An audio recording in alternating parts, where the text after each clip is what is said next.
আমি দীর্ঘদিন ধরে পরিবহন ব্যবসায় জড়িত এবং আমি বিকাশ পরিবহনে আমি 2017 সাল থেকে আমি বিকাশ পরিবহনের পরিচালক হিসাবে বিকাশ পরিবহনে ঢুকি। তখন তৎকালীন এমডি আজকে সোরাব এনায়েতুল্লাহ খন্দকারের নেতৃত্বে এবং আওয়ামী লীগের সাধারণ সম্পাদক কালাজামাল লালবাগ এবং মানিকের নেতৃত্বে আমার উপর অতর্কিত হামলা করে। আমার একটাই অপরাধ, আমি বিএনপি করি এবং এর জন্য আমাকে তারা সেখান থেকে মারধর করে আমাকে বাহির করে দেয় এবং আমার গাড়িটা আটকায় রাখে।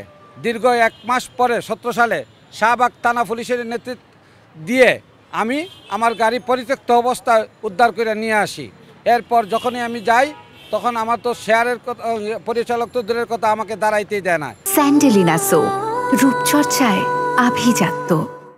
এখন যখন আমি আমার ন্যায্য অধিকার বুঝে নিতে চাইছি তখন সে ভাড়াটিয়া গুন্ডা দ্বারা আমার উপরে যখন তখন হামলা চালাচ্ছে এবং পরিবহন কিভাবে চলে সেটা দেখে নেবে বলে আমাকে ধমক দিচ্ছে এবং আজকেও কিছুক্ষণ আগেও আমার উপর অতিরিক্ত হামলা করেছে তার পেটোয়া বাহিনী দ্বারা। এখন আমি নিরাপত্তাহীনতায় ভুগছি। সে হুমকি দিচ্ছে যে কোনো সময় আমাকে মেরে ফেলতে পারে, যে আমি কিভাবে তার পরিবহনে থাকি এবং কিভাবে তার ডাইরেক্টরশিপ আমার বাস্তবায়ন হয় সেটা সে দেখে নেবে। এরপরে 2-1 বার গেছি নিকোর জন্য, কিন্তু সে কোনো কথা বলতে রাজি না, সে কোনো কথাই বলে না। এরপর আরও 2 বার হামলার শিকার হয়েছে। যখন 2য় বার তারপরে আমি আর যেতে পারি নাই, আমি আর যাইও নাই।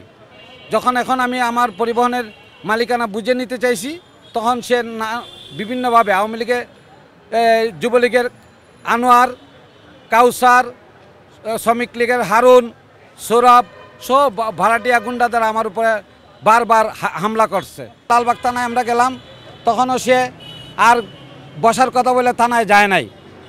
এবং আমি যখন ঢাকা সড়ক আমাদের আহ্বায়ক কমিটি আছে সাইফুল সাহেবের নেতৃত্বে, বর্তমান সড়ক পরিবহন মালিক সমিতির, তাদের সাথে কথা বলছি, তারাও সেভারাল টাইম বসার কথা বলছে, কিন্তু সে বসে না।